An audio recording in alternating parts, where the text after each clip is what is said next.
Bonjour à tous, merci de me recevoir chez vous. J'espère que vous avez passé une excellente nuit et que vous passerez aussi une excellente journée, toujours en compagnie de Facebook ou YouTube où l'information continue. Il y a eu une information ce matin qui a circulé faisant état de la mort à Paris de l'ancien Premier ministre Casimir Oyemba. J'ai joint un membre de son entourage tout à l'heure qui a démenti l'information. Pour cette personne, Casimir Oyemba n'est pas décédé. D'après la même personne, Casimir Oyemba aurait déjà commencé à recouvrer ses automatismes. Il n'est donc pas décédé selon un membre de son entourage que j'ai joint au téléphone il y a 10 minutes exactement.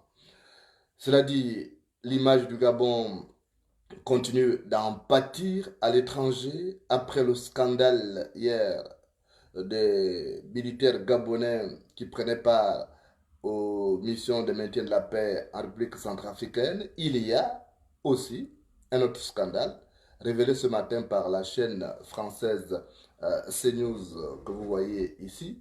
La chaîne d'information française révèle ce matin dans son émission matinale que 80% des dealers à Paris sont des Sénégalais et des Gabonais. Donc, c'est cette chaîne d'information française qui a donné cette information. Une information qui vient donc jeter davantage l'opprobre sur le Gabon. Le Gabon dont l'image est déjà ternie par des scandales politico-financiers et sexuels aussi, avec notamment ces abus sexuels perpétrés en République centrafricaine par des militaires qui faisaient partie des casques bleus dans ces pays. Donc, d'après CNews, 80% des dealers qu'on trouve à Paris, la capitale française, seraient des Gabonais et des Sénégalais, ce qui pose un réel problème par rapport aux origines réelles de ces Gabonais-là qui sont donc indexés d'être parmi les dealers à Paris. On sait aussi que beaucoup aujourd'hui qui se réclament Gabonais ne le sont réellement pas d'origine. Ce sont des Gabonais qui ont obtenu des passeports de manière frauduleuse. Comme vous le savez, la Direction générale de la documentation et de l'information DGDI, qu'on appelle communément CEDOC, procédait à une sorte de bradage des passeports gabonais, moyennant des espèces sonnantes et trébuchantes, et ces réseaux avaient même été démantelés l'année dernière par le nouveau directeur général du CEDOC, Bernard Nyamakala, et beaucoup donc ont bénéficié de ces passeports.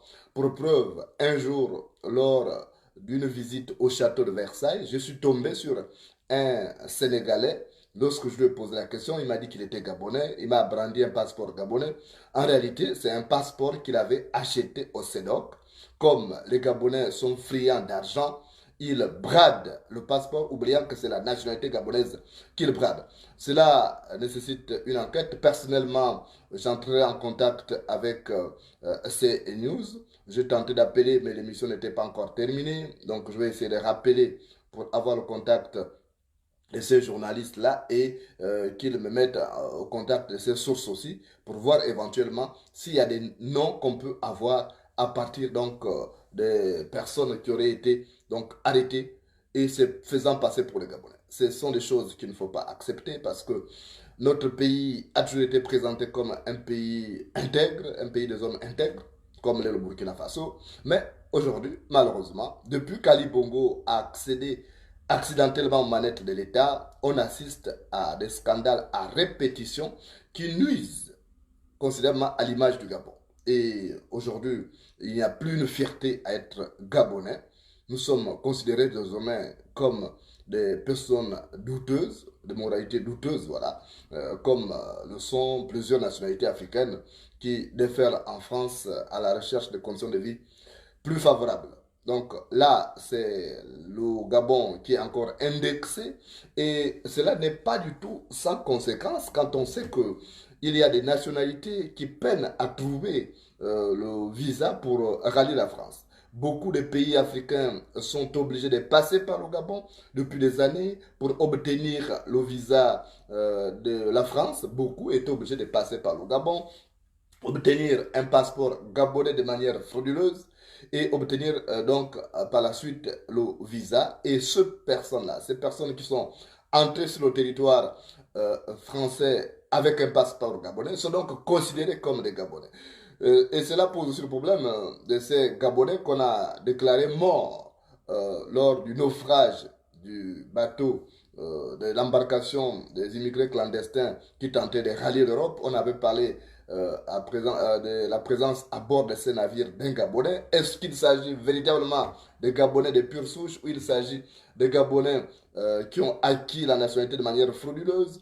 On parlait en 2016 de plus de 3000 Gabonais, plus de 3000 Gabonais qui avaient obtenu de manière frauduleuse la nationalité gabonaise. Et toutes ces personnes sont désormais disséminées à travers le monde. On les trouve du côté des États-Unis, du côté de la France, du Canada, de l'Angleterre et d'autres pays où ils se font passer pour les Gabonais. Alors que, depuis d'abord, lorsque vous rencontrez, l'accent tout de suite traduit. Mais en ce qui concerne les Français, ils ne vont pas dans la profondeur. Lorsqu'il y a des enquêtes, ils demandent juste la pièce d'identité. Et si vous présentez un passeport gabonais, alors la conclusion est vite tirée. On dit que tu es gabonais parce que tu présentes des documents gabonais. Souvenez-vous, on avait eu aussi ce scandale en 2017 dans une ville française.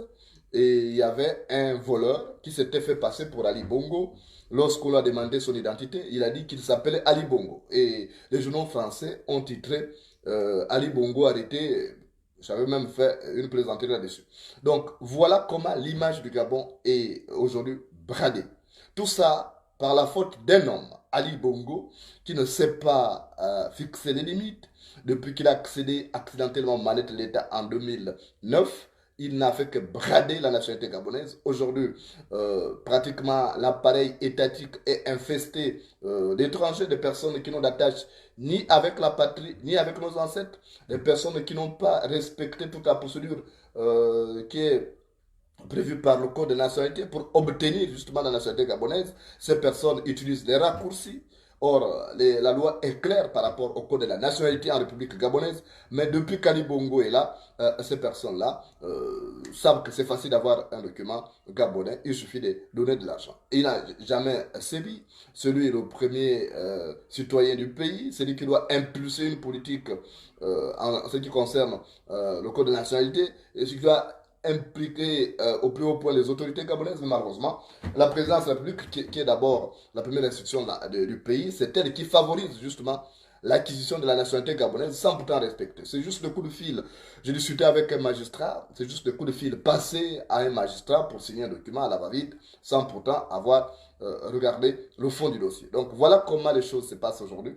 Ce qui va nécessiter, après la chute d'Ali Bongo qu'on voudrait imminente, qui va nécessiter un grand travail pour retrouver tous ces Gabonais qui ont acquis la nationalité de manière frauduleuse pour qu'il y ait aussi une déchéance. La nationalité, c'est très important parce que les gens ne peuvent pas continuer de salir l'image du Gabon en allant poser des actes répréhensibles à l'étranger et en impliquant le pays. Ça, c'est un véritable problème. Comme vous le savez, ce travail ne peut pas être fait par Ali Bongo parce que lui-même déjà, il a des origines douteuses, quelqu'un qui n'a jamais dit clairement d'où il vient. Sa mère n'a jamais mis au monde un enfant, tout le monde le sait.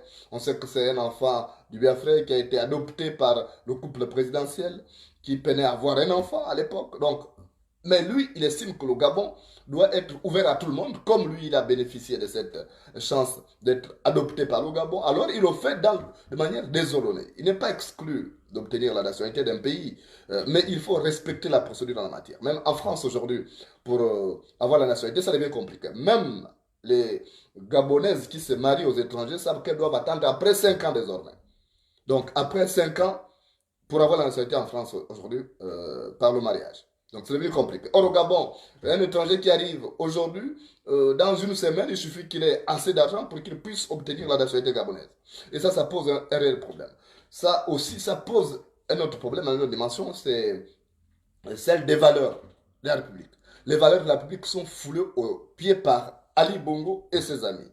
On ne respecte plus rien et c'est du désordre. Vous avez vu même ce scandale dont on a parlé hier au cours des fouloirs avec ces militaires qui sont allés en République centrafricaine. Ce sont des militaires qui sont recrutés sur la base de rien, sur la base du népotisme. On appelle quelqu'un, on dit, mais tu as combien? Tu n'as pas un neveu qui qui ne va pas à l'école, là, qui a échoué, tout ça. Et puis, on intègre l'armée, sans vocation. À travers ces constats désolants, on comprend aisément les difficultés qu'il y a aujourd'hui avec cette racaille qui termine l'image du Gabon. Tout comme ces problèmes de nationalité bradée aux étrangers par les Gabonais. Les gens ne viennent pas pour rester au Gabon. Les gens utilisent le Gabon comme tremplin parce qu'il est plus facile d'obtenir un visa aujourd'hui. Il est difficile, quand vous êtes par exemple au Cameroun, il est difficile d'obtenir un visa pour la France au départ du Cameroun. J'en ai fait l'expérience, la chance que j'ai, c'est que je suis journaliste.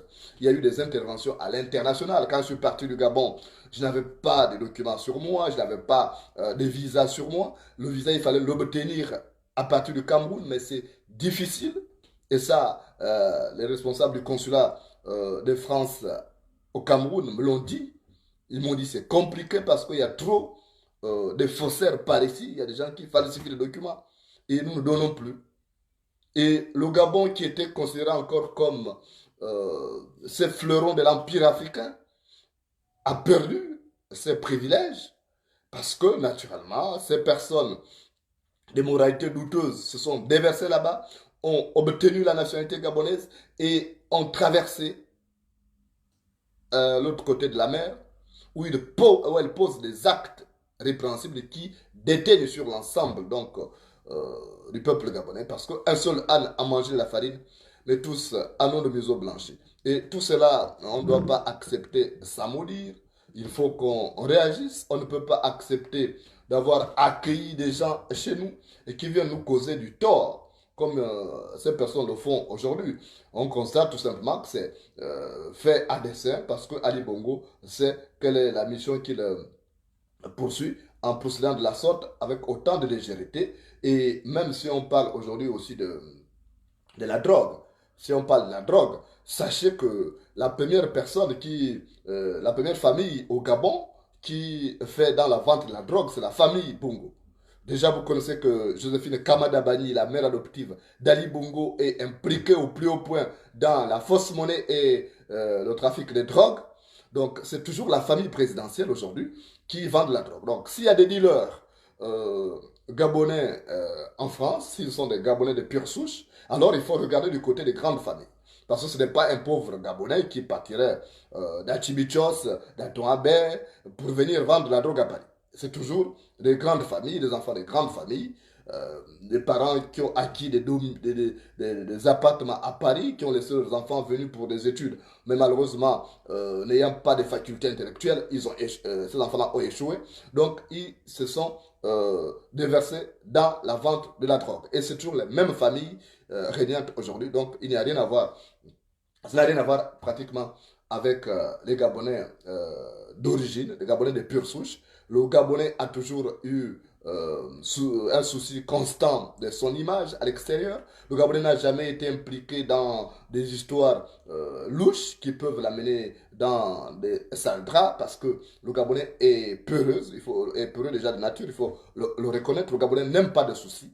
Le Gabonais n'aime pas prendre des risques inutiles. Ça c'est notre nature. Et malheureusement aujourd'hui, avec ces mélanges de torchons sales et de serviettes propres, on arrive donc à ce genre de scandale comme celui dénoncé ce matin par CNews, la chaîne française, qui a déclaré que 80% des dealers qu'on trouve à Paris sont des Sénégalais et des Gabonais. Déjà, on sait que ça ne marche pas très bien. On sait que les Gabonais ne sont pas musulmans. On sait qu'ils sont les grands amis des musulmans en France. Les Gabonais ont des amis au niveau de l'Afrique centrale, il faut déjà le reconnaître, mais au niveau de fréquentation, les Gabonais sont plus disposés à fréquenter les Congolais, les Gabonais, les Camerounais que de fréquenter les Ouest-Africains. Donc déjà, quand on parle, moi j'ai des doutes, j'ai des doutes. Je vais mener mon enquête à mon niveau, à ce qui concerne cette affaire-là. Et il faut qu'on arrive à faire éclater la vérité parce que c'est l'image du Gabon qui en pâtit. On ne peut pas accepter que les gens qui ont accordé notre hospitalité viennent jeter l'opprobre sur notre pays, la terre de nos aïeux, qui constitue notre bien le plus précieux. Même si Ali Bongo et ses amis ne voient pas l'importance de préserver ces pays. On ne doit pas tout accepter parce que le mortier qui accepte tous les coups de pilon finit par se percer. Le mortier qui reçoit tous les coups de pilon finit par se percer. Ces gens, on les a bien accueillis chez nous. Alors, tout ce qu'on peut leur demander, c'est de faire en sorte que l'image du Gabon n'en pâtisse pas à l'extérieur. Sinon, à partir de ce moment-là, ils vont nous trouver sur leur chemin. Je vais vous raconter une histoire.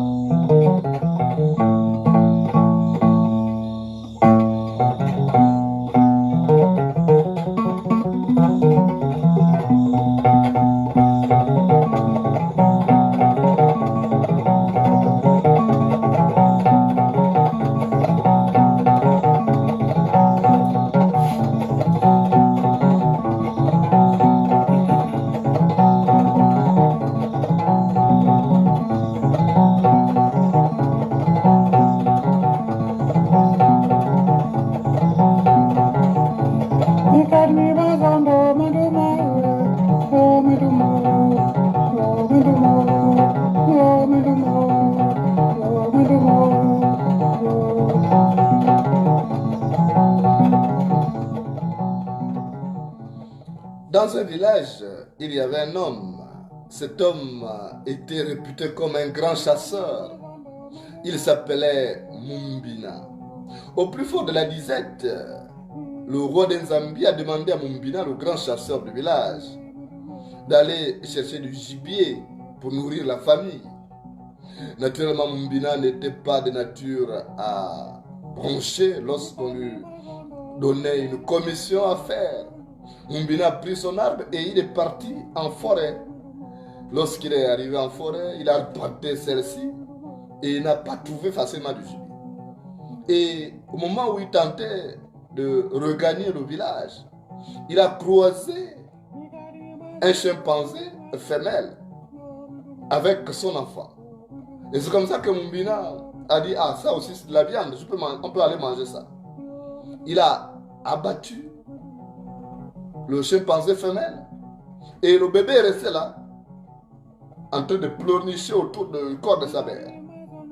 Et après, Mumbina, qui avait abattu la femelle du chimpanzé pour l'amener au village pour servir de gibier, n'a plus pris la femelle du chimpanzé. Il a plutôt pris le bébé du chimpanzé. Parce qu'il trouvait que le chimpanzé femelle a été lourd. Et c'est comme ça qu'il est allé au village. Et il a dit au roi de Nzambi, oh, je n'ai rien trouvé. Je n'ai attrapé que ce petit bébé-là. On va le garder. La prochaine fois, je ferai une bonne chasse. Et lorsque le chimpanzé mâle, le mari de la femelle, donc, qui avait été abattu, est venu trouver le corps de sa femme allongé et son enfant absent, il a posé la question aux autres animaux. Il dit, mais qui a fait ça? Qui a tué ma femme? Et qui a pris mon enfant? Et c'est comme ça que les autres animaux ont dit, mais c'est le chasseur là qu'on appelle Mumbina. On a vu comment il a battu ta femme.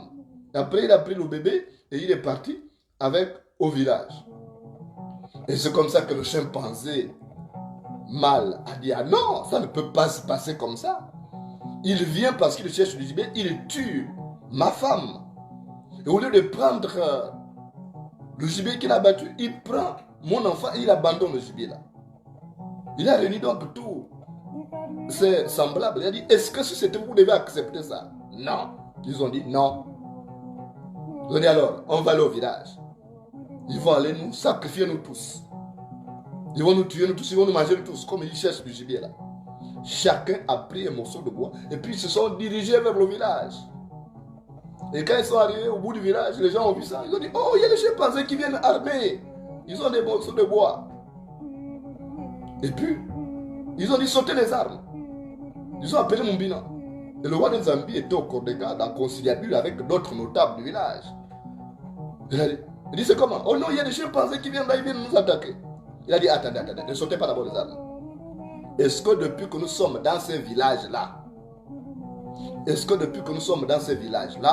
les chimpanzés sont venus nous attaquer? Non. Alors, laissez-les avancer. S'ils viennent comme ça, c'est qu'il y a un problème. Parce que moi, j'ai vu Mumbina amener un petit chimpanzé ici. Est-ce que ce n'est pas ce qui a déclenché leur ire? Et c'est comme ça que le roi de Zambie a dit, laissez-les avancer. Ils sont arrivés juste devant le corps de garde de Zambie. Et le Zambie a posé la question à l'époque où les hommes écoutaient encore le langage des bêtes. Il dit, mais vous avez quel problème? C'est quoi votre problème? Et le chef du troupeau a dit, vieux Denzambi, tu as envoyé Mumbina comme d'habitude faire la chasse sur notre territoire. Et il est venu, il a vu ma femme avec l'enfant. Il a battu ma femme au motif qu'il allait manger parce qu'il y avait la lisette au village. Il a battu ma femme. Au lieu de prendre le gibier qu'il a battu, il a plutôt pris mon enfant. Est-ce que si c'était toi, roi d'Enzambi, on tue ta femme, après on te prend encore ton enfant, on laisse le gibier. Est-ce que si c'était toi, tu aurais accepté ça? Le roi d'Enzambi a dit, ah non, moi je n'aurais pas accepté ça. Et le roi d'Enzambi a dit, allez, prenez le petit chimpanzé là que Mumbina a attaché au fond du corps. Donnez-le à ses parents. Il faut éviter les problèmes. Il y a des conflits qui ne valent pas la peine d'être menés. Et c'est comme ça qu'on a rendu le petit chimpanzé à ses parents. Et il n'y a plus d'affrontement entre les villageois et les chimpanzés déchaînés qui étaient venus. Ils sont repartis. Ils avaient consommé déjà la mort de leur semblable que Mumbina avait abattu. Ils se sont dit, bon, ça va. C'est comme ça. Notre triste sort. Mais ils n'ont pas accepté qu'on tue leurs semblables et qu'on prenne encore leurs petits. Donc, nous au Gabon, on ne doit pas accepter qu'on vienne nous piller nos richesses et après on nous enlève notre dignité parce qu'aujourd'hui on n'est plus respecté.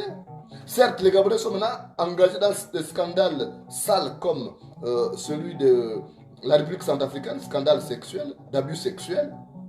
Mais tout ça, c'est des phénomènes qu'on ne voyait pas dans une armée rigoureuse, où on avait des noms d'officiers comme le général Baoumar, le général Nazer Boulingui et bien d'autres, parce qu'il y avait de la rigueur. On a même importé des étrangers. Aujourd'hui, au sein des forces de sécurité, nous avons des étrangers qui ont des responsabilités.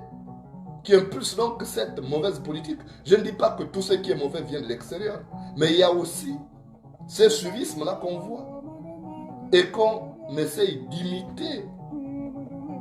On voit ces mauvais actes. Donc on ne va pas accepter qu'on vienne nous enlever nos richesses, on nous pille le pays, on nous arrache les terres, et puis on nous arrache la seule chose qui nous reste, la fierté patriotique. Ça, on ne doit pas accepter.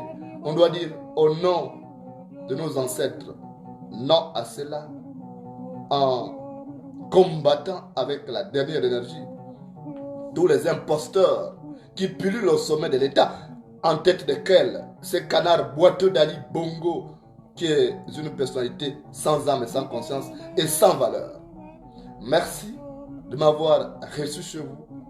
À très bientôt sur Facebook et YouTube.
Undi nanga o,